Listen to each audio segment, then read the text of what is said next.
오늘 우리에게 주시는 하나님의 말씀은 고린도전서 12장 1절에서 11절까지의 말씀입니다.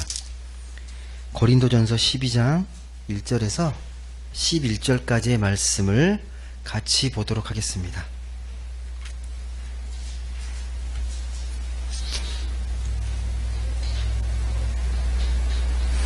우리 말씀을 한 절씩 교독해 읽도록 하겠습니다. 제가 먼저 1절 말씀을 읽겠습니다. 형제들아, 신령한 것에 대하여 나는 너희가 알지 못하기를 원하지 아니하노니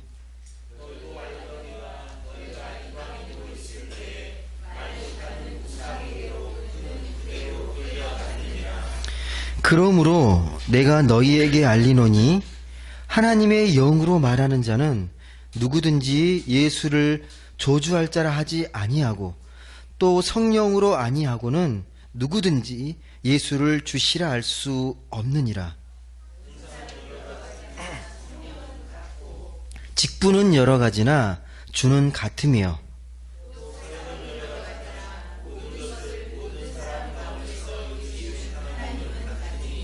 각 사람에게 성령을 나타내심은 유익하게 하려 하심이라.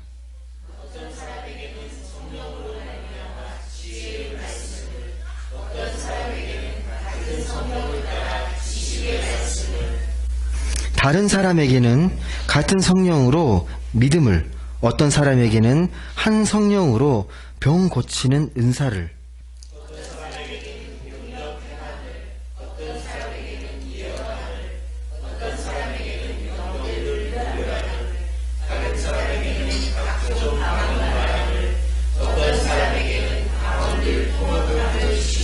십일 절 같이 읽겠습니다. 이 모든 일은 같은 한 성령이 행하사 그의 뜻대로 각 사람에게 나누어 주신 것이니라. 아멘. 네, 벌써 오늘이 2019년도 마지막 이 주일입니다. 네. 한 해를 돌아보시면서 만족스러우신가요? 예, 그래도 잘 살았다. 예. 많이 부족하겠지만 그래도 우리가 하나님 안에서 또 하나님의 은혜로 우리가 살아가는 것, 이게 가장 큰 은혜와 축복이지 않을까 싶습니다. 오늘 특별히 이제 은사에 대해서 나오는데요. 이런 생각을 해봐요. 우리는 지금 하나님을 믿고 예수를 구주로 영접했기 때문에 이런 성경, 은사, 성령, 은혜 이런 말들이 익숙해져 있는데 믿지 않은 사람들은 생소한 단어들이고 좀 이렇게 낯선 단어들이잖아요. 그래서 이런 말씀들을 믿지 않는 어떤 마음으로 이 성경을 읽게 되면 어떻게 비춰질까라는 생각을 많이 해보게 됩니다. 우리에게 너무 익숙한 단어들이 그들에게 익숙하지 않기 때문에 되게 낯설게 여겨질 텐데 어떻게 이 말씀이 받아들여질까? 저 이 말씀을 드리냐면요. 그걸 좀 생각하시면서 말씀을 읽게 되면, 믿지 않는 사람들에게 내가 가지고 있는 신앙을 어떻게 좀 지혜롭게 표현할 수 있을지, 어떻게 배려할 수 있을지를 좀 고민해 볼 수 있습니다. 생각해 볼 수가 있습니다. 좀 더 나은, 우리끼리의 말이 아니라, 믿지 않는 사람들에게도 얼마든지 이 하나님의 이 은혜로운 말들을 지혜롭게, 좀 건강하게 메시지화 시켜서 할 수 있다라는 겁니다. 우리끼리 너무 익숙한 단어를 쓰게 되면 자꾸만 이제 괴리가 되는 거죠. 세상과 이게 통하지 않고 소통하지 않게 되면. 근데 그 중에 대표적인 게 저는 이게 성령이라는 거라고 생각이 돼요. 성령. 여러분이 이 성령이라는 말 들으면 되게 편안해지십니까? 익숙한 용어이십니까? 성령 그러면? 예. 성령 체험하셨습니까? 그런 말로 하잖아요. 성령을 경험하셨습니까? 성령 체험하셨습니까? 오늘 제목도 성령의 은사인데, 예. 그 성령이라는 말이 계속 나오잖아요. 오늘 말씀 보시면 1절에 신령한 것, 그리고 2절, 4절, 7절, 9절, 11절 계속해서 이 성령이라는 말이 반복해서 나옵니다. 근데 믿지 않는 사람들이 이걸 성령 계속 반복해서 나오는 걸 보고 뭐라고 읽을 것 같아요? 이게 뭐지? 성령 성령을 통해서 뭘 주어진다고? 그렇게 생각하지 않겠습니까? 그런데요, 이 성령이라는 말을 믿지 않은 사람뿐만 아니라 믿는 사람들도 되게 낯설게 여기고 이 말을 들었을 때 소외감을 느끼는 사람들이 있습니다. 예. 성령에 대해서 잘 이해하지 못하거나 좀 온전하게 자기가 경험하지 못했다고 생각하면 이 말이 되게 낯설게 느껴져요. 성령 받았다, 성령이 오셨네, 이런 말들이 나에게는 좀 상관없는, 관련 없는 말로 여겨질 수 있다라는 겁니다. 여러분 어떠세요? 성령이 익숙한 단어입니까? 성령의 체험, 성령의 임재, 성령 충만함, 이런 말들을 우리가 많이 쓰는데 익숙한 용어이십니까?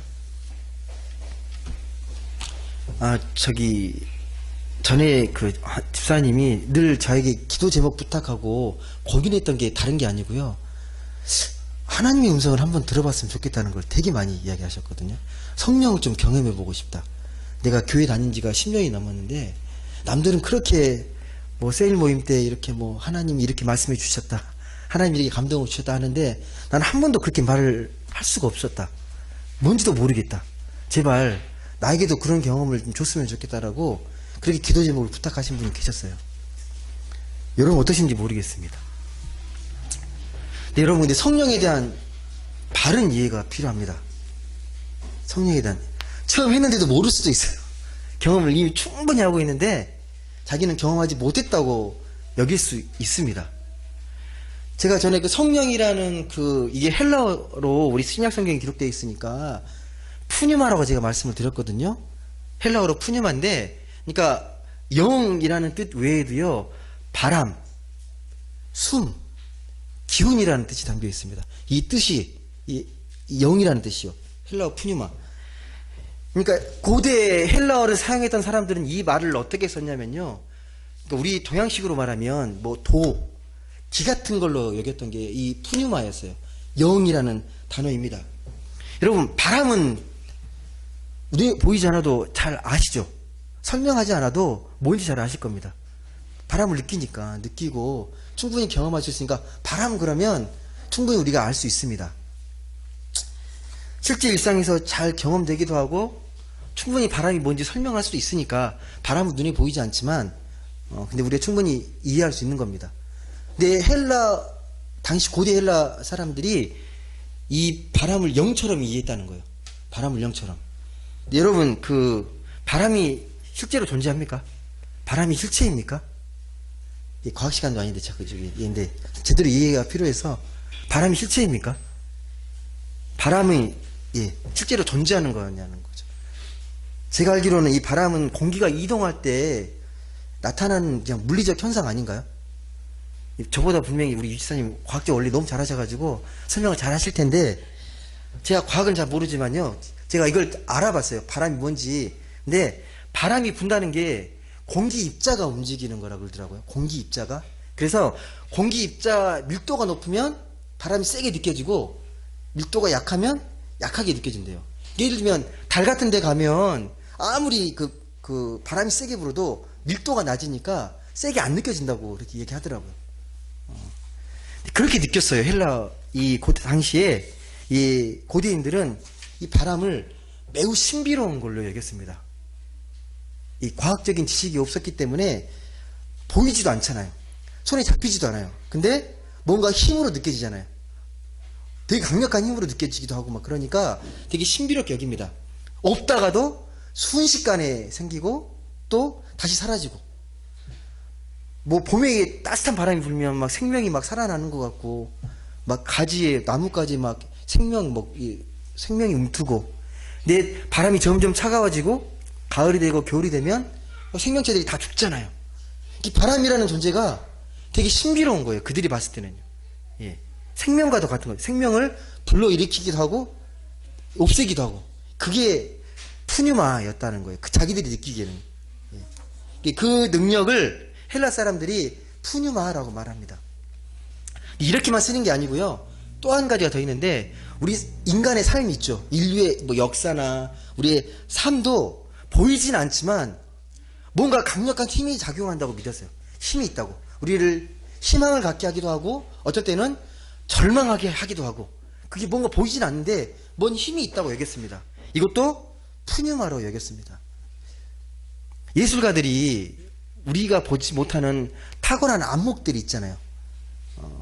그런 삶에 보이지 않는 생명력들을 예리하게 포착해가지고 작품으로 표현을 하거든요. 뭐 음악가는 음악으로, 미술가는 그림으로, 사진작가는 뭐 사진으로 이렇게 표현을 합니다. 근데 이게 아무나 주어지는 게 아니죠. 그걸 볼 줄 아는 안목이 있어야 그걸 보게 됩니다. 그래서 사이비 예술가들은 그런 경험을 해보거나 알지 못하기 때문에 흉내만 내죠. 근데 거기엔 생명력이 없습니다. 근데 그런 안목을 갖추고 준비된 사람들에게는 그런 영감이 찾아옵니다. 그러면 그 영감 찾아오면 그걸 잘 붙잡아서 뭔가의 작품으로 이렇게 남기는 거죠. 그걸 통해서 우리가 감동받잖아요. 와, 이런 게 있었구나. 이런 걸 알게 되는구나. 일수적인 이 창조력을 발휘하게 하는 능력, 삶을 뭔가 힘을 주고 뭔가 놀라운 이렇게 일으키는 능력을 푸뉴마라고 했었습니다. 이것도 푸뉴마입니다. 영. 그래서 우리가 이 성경 말씀에 나와 있는 성령을 당시 사람들의 눈으로 이해하게 되면 하나님을 믿고 말씀을 보는 사람들에게 주어지는 영이 있다. 그들은 말씀을 보고 이렇게 하나님을 믿는데 남들에게 없는 뭔가 힘이 있어. 그게 하나님께서 주어진 영인데 그게 성령이라고 이해한 겁니다. 그게 푸뉴마예요. 믿는 사람들에게 푸뉴마. 그 차이가 있습니다. 그래서 12장 1절에 보시면요. 형제들아 신령한 것이라고 되어 있죠. 신령한 것. 이 신령한 것을 헬라어 원문을 찾게 되면요. 푸뉴마 티콘이라고 되어 있어요. 그러니까 무슨 말이냐면 이 은사라는 게 성령으로부터 주어진 선물이라는 겁니다. 그러니까 푸뉴마, 성령에서 주어진 파생된 게 푸뉴마 티콘, 성령의 은사, 성령의 선물이 바로 우리가 말하고 있는 재능, 달란트, 은사라는 겁니다. 그러니까 예술가들은 뛰어난 작품을 통해서 내가 영감받은 그 예술가라는 것을 증명하고 확증하는 것처럼 우리가 성령 받았다는 증거는 뭘로 알 수 있다? 은사로요. 여러분이 가지고 있는 은사로 알 수 있다라는 겁니다. 그게 이 고린도 교회에 가장 풍만했던 생각입니다. 보통 우리가 그렇게 얘기하죠. 아, 저 사람은 카리스마가 대단해. 언제 이 말을 씁니까, 여러분? 카리스마 있어. 카리스마가 대단해. 이 카리스마가 여러분 아시겠지만 이게 재능 은사라는 말이에요. 카리스마가. 이 카리스마가 어떨 때 있다고 우리가 쓴 단어들입니까? 카리스마 있어 그러면? 언제 쓰는 말이죠? 뭔가 남들보다 뭔가 좀 뛰어나고 탁월할 때, 그러니까 리더십을 말할 때만 쓰는 게 아니고요. 어떤 재능에서 좀 탁월한 능력을 발휘하면 그걸 카리스마 있다고 말을 하잖아요. 예. 춤을 다 잘 추는데 너무 뛰어나게 잘 추면 저는 카리스마 있게 춤을 추는구나. 이게 능력이 좀 탁월하거나 하고 말할 때 이 카리스마라는 말을 쓰게 됩니다. 다른 사람이 좀 따라올 수 없는 좀 특별한 능력. 예. 근데 이 카리스마의 어원을 보면요. 어떤 뜻을 담고 있냐면 자신의 능력을 하나님의 선물로 여긴다라는 뜻이 있습니다. 카리스마는 내게 주신 이 재능과 능력과 이 선물은 하나님께서 주신 선물로 내가 여기는 거예요. 생각하는 게 카리스마예요. 그때 카리스마가 나타납니다. 여러분 믿는 사람으로서 아무리 겸손해도 여러분이 진실하고 진정성 있게 말씀대로 살게 되면요. 말씀의 카리스마가 나타납니다. 분명히 나타납니다. 진정성 있게 여러분 살게 되면요. 그게 생명력으로 드러나게 되어 있습니다. 근데 고린도 교회가 좀 특징이 뭐였냐면요. 다른 교회에 비해서 은사가 다양했던 교회입니다. 은사가 나타났던 교회입니다. 다양한 은사가 나타났어요. 축복이죠. 선물이죠. 그런데 문제는 뭐였습니까? 이게 점점점 은사를 강조하다 보니까 은사주의에 빠집니다. 어떤 은사주의? 배타적 은사주의. 은사가 없으면, 은사가 나타나지 않으면, 카리스마가 없으면 너 믿음이 없구나. 믿지 않는 그런 사람으로 자꾸 구별하고 분리하고 차별화시켰다는 거예요. 이 고린도 교회가요. 근데 문제가 되는 게 이 은사를 잘못 이해하고 잘못 사용하게 되면요. 오히려 이걸로 복음이 변질되고 교회를 분열시킵니다. 은사주의가 그래요. 은사주의가. 그걸 지적하고 질책하고 비판했던 사람이 바울입니다.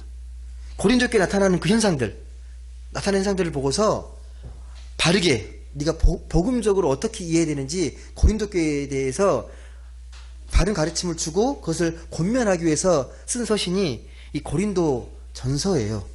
예. 8절에서 10절에 보시면요, 우리가 잘 아는 이 은사들이 쫙 나옵니다. 어떤 은사들이 있다면 다시 한번 보시겠습니까? 예.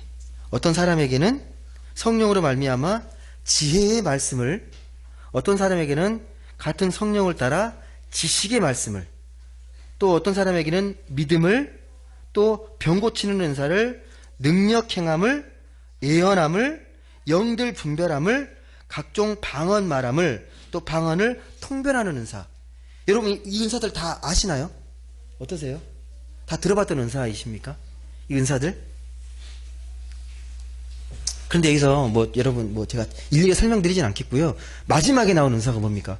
마지막에 지금 언급하고 있는 은사, 마지막에 방언이에요. 방언.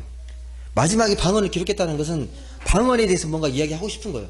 쭉쭉쭉 얘기하면서. 그래서 뒤에 고린도전서 14장을 보게 되면 아예 방언을 따로 이야기합니다. 방언에 대해서, 아예 방언에 대해서.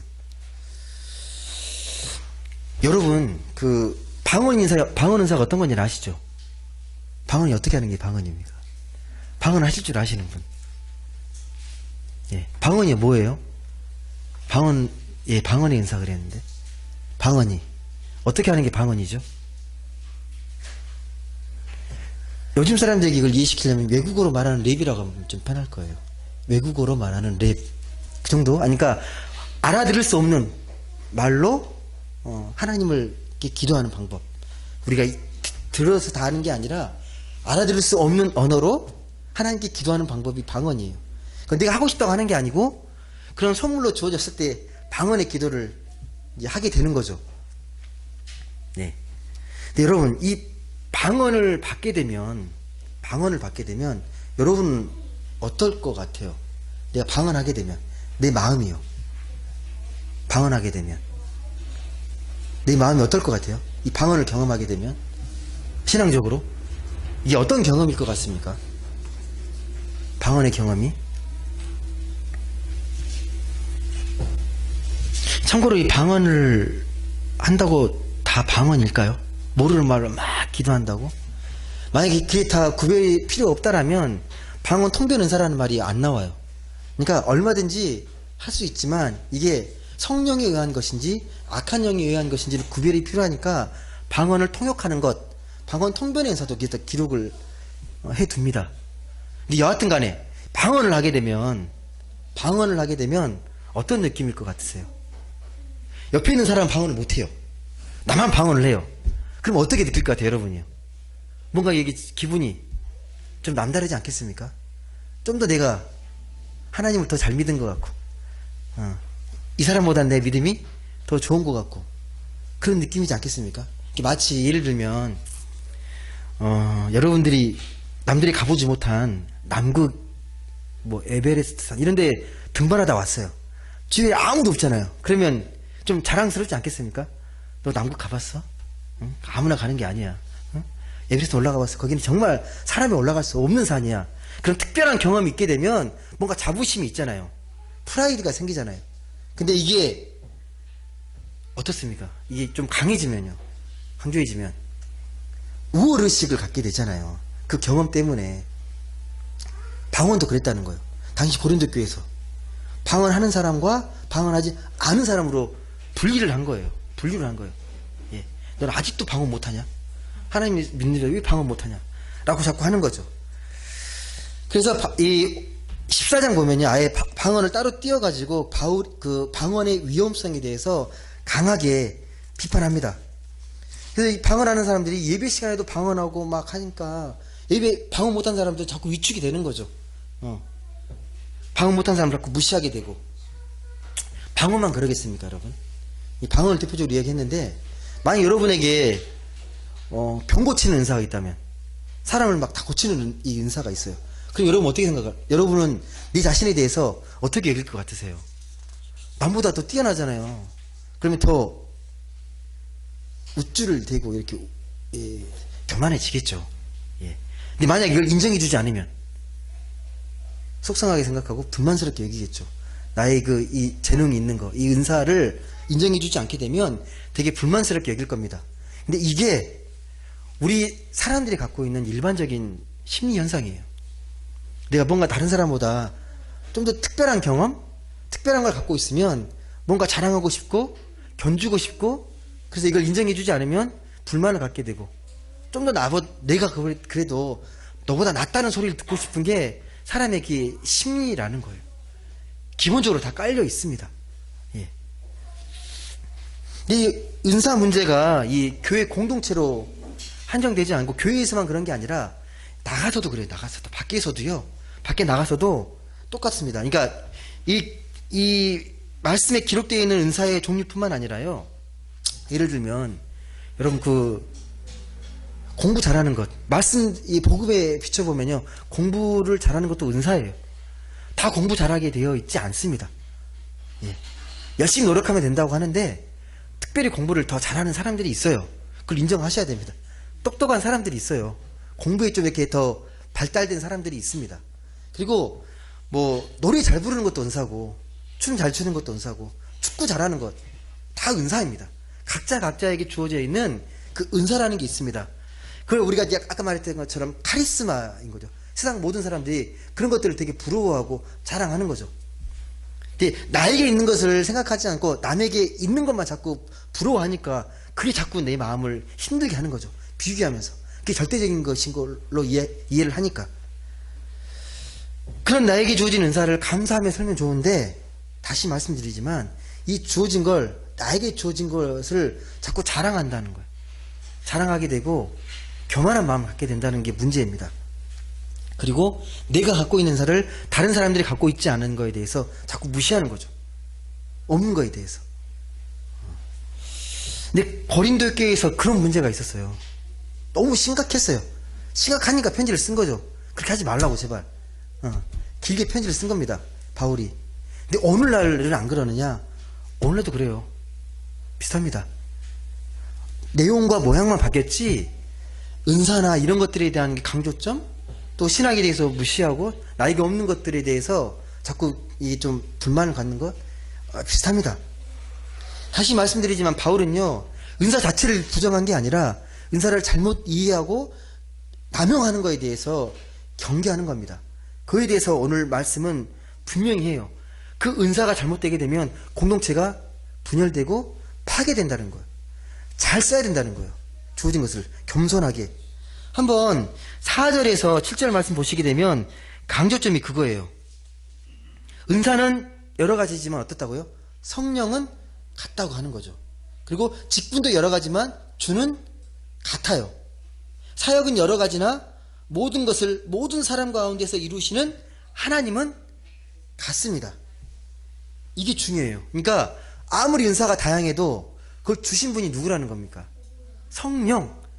오직 성령 한 분께서 그 은혜를 주셨다는 겁니다. 이 말씀을 잘 보시게 되면요, 은사와 성령과 교회가 어떤 관계인지, 어떤 연관성이 있는지를 잘 알 수 있습니다. 예. 은사의 종류, 그리고 직분의 종류 다양합니다. 뭐 어떤 사람들은 사도라는 직분을 당시에 교사라는 직분, 선지자, 또 능력 행하는 자, 돕는 것, 다스리는 것, 방언 다 직분과 은사입니다. 그런데 그 은사 모든 것들은 무엇이다? 성령의 선물로 주어진 것, 선물로 주어진 것이지 내가 잘나서 내가 뛰어나서 주신 게 아니라는 거예요. 내가 노력해서 얻은 게 아니라 성령께서 선물로 주신 거라는 거예요. 이걸 자랑할 수 있는 게 아니죠. 어떻게 선물을 자랑합니까? 내가 열심히 노력한 것도 아닌데. 어느 한사가 더 낫다거나 어떤 은사가 다른 은사보다 더 위에 있다, 이건 철저히 비복음적이라는 겁니다. 오늘 본문에 보시면 그래서 12절에 오늘 읽진 않았는데요, 12절 그래서 이걸 우리가 몸으로 이야기합니다. 은사의 유기적 관계를 몸으로 표현합니다. 손, 발, 눈, 귀, 코. 이 손, 발, 눈, 귀, 코는 각자에게 주어진 고유한 은사겠죠. 예. 손의 은사, 발의 은사인데 이게 자기가 중요하다고 막 주장하게 되면, 내가 더 낫다고 주장하게 되면 몸이 어떻게 된다는 거예요? 몸이 망가지는 거죠. 예. 그래서 뭐라 그러냐면 오히려 가장 약한 지체가 가장 소중하다고 말합니다. 가장 약한 지체가 가장 소중한 존재라고 그렇게 이야기합니다. 그러니까 교회 안에 보시면 더 뭐 좀 더 배운 사람 있고 덜 배운 사람 있고 말도 좀 더 잘하는 사람 있고 좀 더 못하는 사람 있고 좀 더 명예가 많은 사람 있고 없는 사람 있고 다양합니다. 예. 좀 더 강한 지체가 있고 약한 지체가 있는데 그것으로 사람을 구별하거나 차별하거나 분리해서는 안 된다는 겁니다. 방언하고 못하고가 본질이 아니라는 거죠.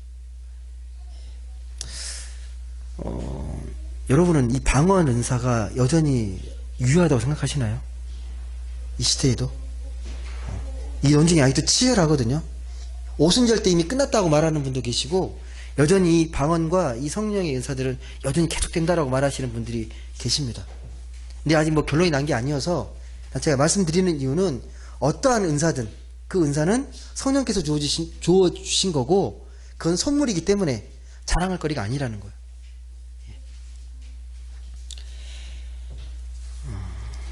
12장 11절에서 분명히 이 사실을 말합니다. 한 성령이 성령의 뜻대로 사람들에게 나눠주시는 것, 그게 은사다. 그러니까 방언 주는 성령이 따로 있고 병 고치는 은사를 주는 성령이 따로 있는 게 결코 아니라는 겁니다. 그래서 모든 은사를 이렇게 모아서 그 뿌리를 찾아가 보면 근원을 찾게 되면 뭘로 기회된다는 거예요? 성령으로.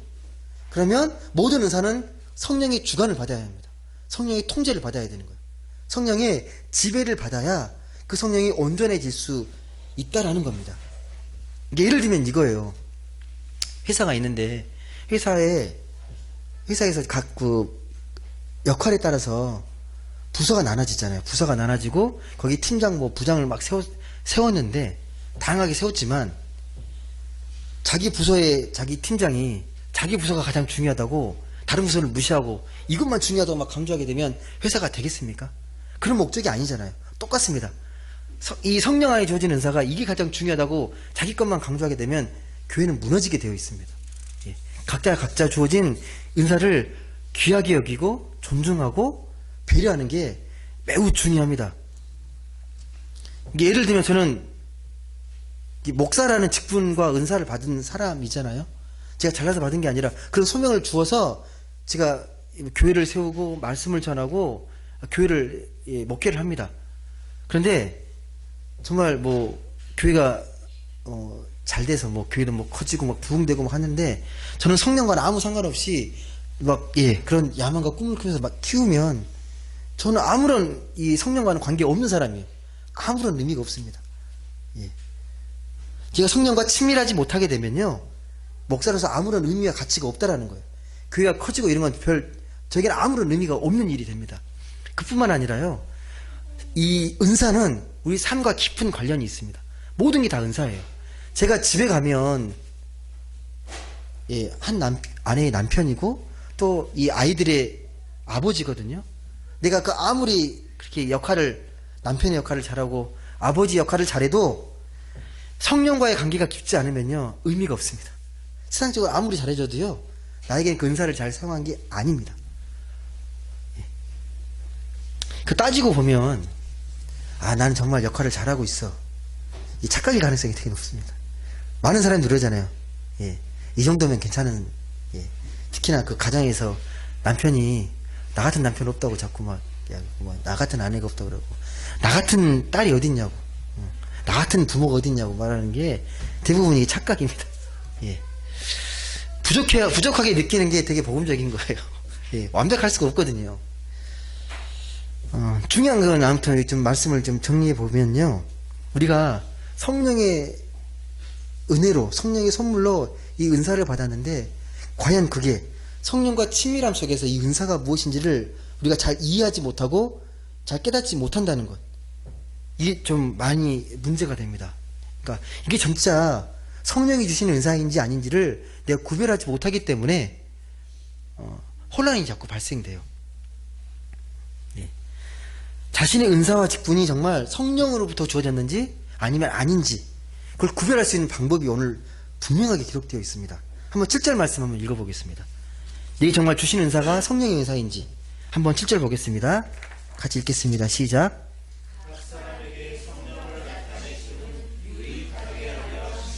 예, 뭐라고 기록되어 있습니까? 성령을 주심은 무엇을 위해서? 유익하기 위해서요. 유익하기 위해서. 이 공동체의 유익. 이걸, 예. 공동체의 유익함에 이롭냐, 그렇지 않냐라는 거죠. 이 성령의 은사가 내게 아무리 많은 은사가 주어져도 그게 교회의 덕을 세우는 게 아니고 사적인 걸로만 자꾸 내가 그것을 취하게 되고 공동체에 덕이 되지 않는다면 그건 은사가 아니라는 거죠. 예. 교회 안에서요, 아무리 하나님을 믿고 똑같은 예수님을 믿어도요, 생각은 다릅니다. 똑같을 수가 없어요. 또 교회에 대한 이해도요, 다 다릅니다. 조금씩 달라요. 이게 다른 의견들을 막 내실 거 아니에요. 막 이야기하고 저 이야기도 하는데 의견이 틀렸어요. 어떻게 하실 겁니까? 네 의견이 맞는 것 같거든요. 이 사람 교회를 잘못 이해하신 것 같아요. 그럼 어떻게 여러분은 대화하고 나누는 게 바람직하고 지혜로운 방법이라고 생각하십니까? 기준이 뭐예요? 기준이 막 여러 가지 교회에 대해서 뭐 정말 이야기를 합니다. 교회에 대해 좋은 이야기. 교회는 이렇게 돼야 된다. 교회는 이런 것이 필요하다. 서로가 달라요. 그럼 어떻게 이것들을 조율하는 게 맞습니까? 어떻게 이야기하는 게? 뭐가 기준이죠? 말씀을 보면요. 공동체에 유익하냐?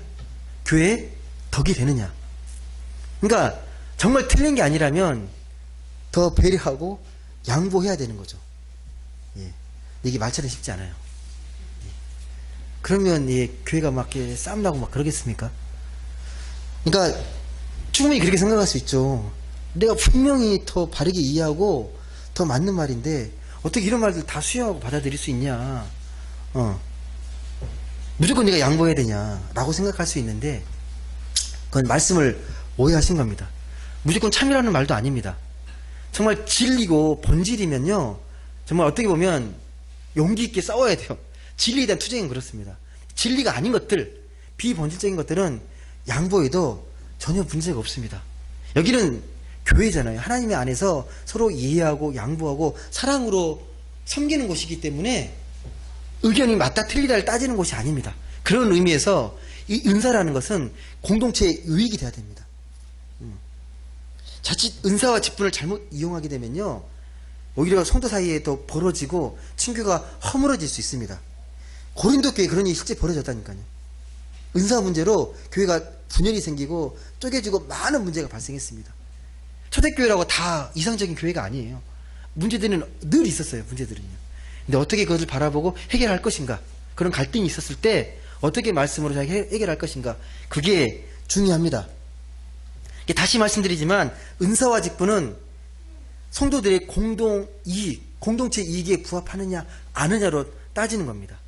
좀 더 말을 바꿔서요, 네 은사가 여러 지체들을 서로 돌보고 이렇게 아껴주고 사랑으로 살려가는가, 그게 은사의 목적이 되어야 한다라는 겁니다. 오늘 말씀의 그 12장 25절에 보면 그렇게 기록되어 있습니다. 그래서 결론적으로 보면 몸 가운데서 분쟁이 없고 오직 여러 지체가 서로 같이 어떻게 하겠다고요? 돌보게 하셨느니라. 예. 돌보게 하셨다고 말합니다. 은사의 본질은요, 교회 안에서 약한 자들, 약한 지체들을 잘 돌보는 거예요. 잘 돌보는 겁니다. 만약에 자기의 그 은사와 카리스마에 취해가지고 자신을 자랑하고 그에 대한 그런 마음에만 집중된다라면요, 그건 성령의 주관을 받는 게 아닙니다. 예. 여러분, 악령도 카리스마가 있어요. 악령도 병 고치는 은사를 주고요, 과거를 보게 하고 막 그래요. 예. 근데 그걸 구별할 수 있는 건 이 은사가 공동체에 유익이 되는가, 지체들을 서로 돌보고 사랑으로 아껴주고 있는가, 그걸 통해서 우리가 확인할 수 있다는 겁니다. 그래서 뒤에 보면 영분별의 은사도 있어요. 은사가 되게 많은데 이게 정말 성령에 의해서 주어진 건지 악령에 의해서 주어진 건지 알기 위해서 영분별의 은사도 이야기합니다.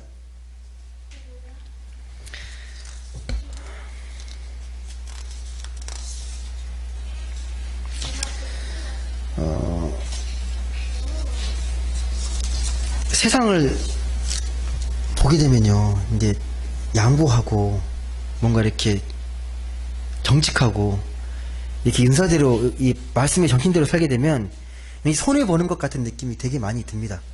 솔직히. 그리고 이렇게 사는 게 그렇게 넉넉한 게 아니라고, 예, 그렇게 어쩔 수 없는 거라고. 조금은 적절하게 좀 타협하고 또 세상의 또 원리도 우리가 좀 받아들여야 그래야 좀 살 수 있는 거지. 그냥 너무 이렇게 정직하고 다 양보하고 그러면 손해봐서 못 산다고 이야기할 수 있습니다. 여러분, 그렇게 이해하신 건 말씀을 오해하시는 겁니다. 여러분에게 말씀대로 살면서 손해보라고 이야기하시는 게 아니거든요. 그러니까 너희들이 정말 아무리 힘들어도 너희들이 모범이 돼야 되기 때문에 참고 인내하고 손해보더라도 희생하고 그렇게 무조건 살아야 된다. 그의 강조점이 있는 게 아니에요. 은사의 직분, 은사에 대한 또 우리에게 주신 그 성령의 마음들을 우리가 잘 지키고 그 직분대로 말씀대로 그렇게 살아가게 되면 진짜 빛을 발하게 되고 거기에서 생명력이 발휘되기 때문에 그렇게 살라는 거예요. 인간의 눈으로 봤을 때는 그렇게 살면 손해볼 것 같고 힘들 것 같은데 기가 막히게 하나님 도와주시거든요. 예. 우리는 세상과 다른 방식으로 하나님의 십과 법으로 살아가지만 그럼에도 불구하고 하나님은 또 다른 은혜를 우리에게 부어주십니다. 세상 사람들이 알지 못하는 눈에 보이지 않는 하나님의 은혜가 반드시 주어집니다. 왜 그것을 갖고 믿음을 가지고 이렇게 살아가는 거죠. 똑같이 할 거면 우리가 왜 은사를 중요시하고 이렇게 우리 자꾸 말씀의 정신을 우리가 들춰보겠습니까? 예를 들면요, 누구를 가르치는 교사가 있다고 생각해 보세요. 일반적인 교사의 어떤 가치관이 아니라 우리가 이 아이를 돌봄으로 서로 같이 돌본다고 생각하게 되면 이 교사라는 직분의 그 본질적 가치를 느낄 수 있습니다. 요즘 카페가 많은데 카페 사장님들이 단지 한 잔 더 팔아서 수익을 얻는 게 아니라 이 한 잔을 정말 사랑하는 마음으로, 따뜻한 마음으로 이 커피 한 잔 대접하는 게 그 사람의 마음을 부드럽게 하고 힐링시켜주고 따스하게 해주는 그런 커피라고 생각하면 세상이 줄 수 없는 큰 가치를 누리며 살아가는 거죠. 은사가 그래요. 은사를 베풀었을 때 내가 뭐 손해되고 그런 게 아니라 그 자체에 귀한 힘이 있고 은혜가 있다라는 겁니다. 그게 바로 은사입니다. 예. 그런 기쁨을 알고 그렇게 살아가게 되면요, 이 각박한 세상으로부터 좀 더 자유로워질 수 있다라는 겁니다. 말씀을 맺겠습니다. 이 은사는 어떻게 보면 삶의 수단입니다. 이 수단은 되게 다양해요. 하지만 이 은사의 뿌리는 단 하나, 성령입니다. 성령께서 부어주신 은혜입니다. 그걸 잊지 마시길 바랍니다. 그래서 우리가 이 은사를 좀 바르게 이해하고 내게 주어진 은사를 교회의 덕이 되도록 그렇게 잘 사용함으로써 삶 가운데 진짜 기쁨, 이 참 보람을 느끼면서 그렇게 살아가는, 주 안에서 참 행복을 누리며 살아가는 모든 분들 되시길 주님의 이름으로 간절히 소망합니다. 기도하겠습니다.